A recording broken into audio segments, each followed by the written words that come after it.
Assalamualaikum warahmatullahi wabarakatuh. Di pembelajaran kali ini kita akan membahas tentang pendidikan inklusi. Materi hari ini memuat tentang pengertian pendidikan inklusi, tujuan pendidikan inklusi, peserta didik sekolah inklusi, dan klasifikasi ABK. Apakah kalian tahu apa itu pengertian pendidikan inklusif? Menurut Permendiknas nomor 70 tahun 2009 pasal 1 menyatakan pendidikan inklusif didefinisikan sebagai sistem penyelenggaraan pendidikan yang memberikan kesempatan kepada semua peserta didik yang memiliki kelainan dan memiliki potensi kecerdasan dan atau bakat istimewa untuk mengikuti pendidikan atau pembelajaran dalam lingkungan pendidikan secara bersama-sama dengan peserta didik pada umumnya.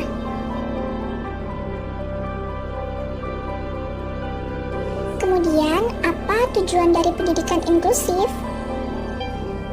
Tujuan dari pendidikan inklusif yaitu mampu memberikan berbagai kegiatan dan pengalaman sehingga semua siswa dapat berpartisipasi dan berhasil dalam kelas reguler yang ada di sekolah tetangga atau sekolah terdekat. Pendidikan inklusif juga berpotensi mampu memberikan kontribusi yang berarti bagi setiap anak dengan segala keragamannya, terutama bagi anak berkebutuhan khusus, dengan menjalin hubungan yang baik dan mempersiapkan kehidupan yang layak dalam kehidupan masyarakat yang beragam. Berikut ini adalah tujuan pendidikan inklusif secara lebih rinci menurut Peraturan Menteri Pendidikan Nasional Nomor 70 Tahun 2009 Pasal 2, yaitu tujuan pendidikan inklusif adalah untuk pertama, memberikan kesempatan yang seluas-luasnya kepada semua peserta didik yang memiliki kelainan fisik, emosional, mental, dan sosial atau memiliki potensi dan atau bakat istimewa untuk memperoleh pendidikan yang bermutu sesuai dengan kebutuhan dan kemampuannya. 2.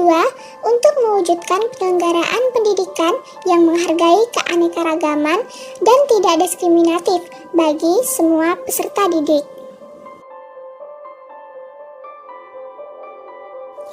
Lalu bagaimanakah peserta didik pada pendidikan inklusif? Peserta didik pada pendidikan inklusif secara umum adalah semua peserta didik yang ada di sekolah reguler, tidak hanya mereka yang sering disebut sebagai anak berkebutuhan khusus, tetapi juga mereka yang termasuk anak normal. Anak berkebutuhan khusus adalah anak yang secara signifikan bermakna mengalami kelainan, masalah, dan atau penyimpangan, baik fisik, sensor motoris, mental intelektual, sosial, emosi, perilaku, atau gabungan dalam proses pertumbuhan atau perkembangannya dibandingkan dengan anak lain seusianya, sehingga mereka memerlukan pelayanan pendidikan khusus. Lalu bagaimanakah klasifikasi anak berkebutuhan khusus?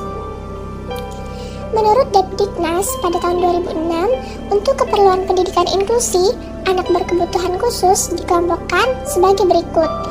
A. Anak dengan gangguan penglihatan. B. Anak gangguan pendengaran. C. Anak gangguan fisik motorik. D. Anak berbakat. E.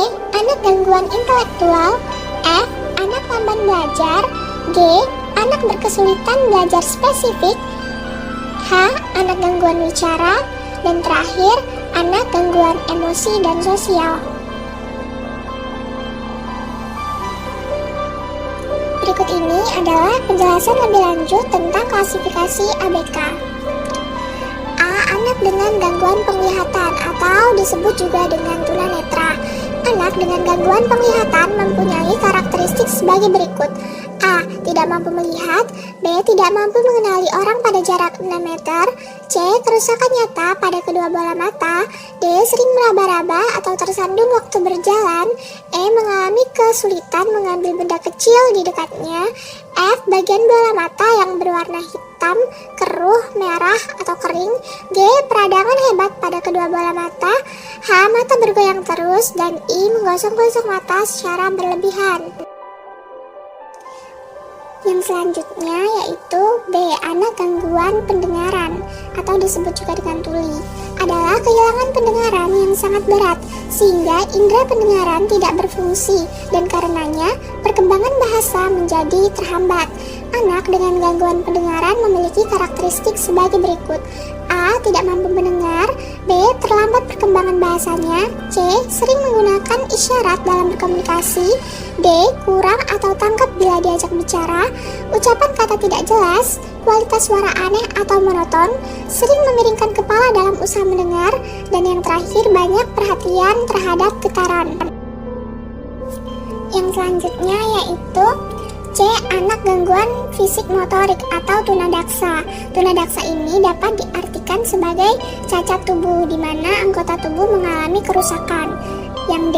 Anak berbakat atau anak yang mempunyai kelebihan, misalnya tingkat intelektual yang lebih tinggi dibandingkan teman seusianya. Lalu yang E. Anak gangguan intelektual atau tunagrahita, disebut juga cacat mental.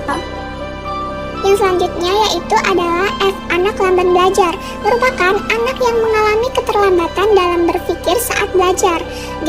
Anak gangguan bicara, ini disebabkan oleh gangguan pendengaran dan rusaknya organ bicara, misalnya lidah.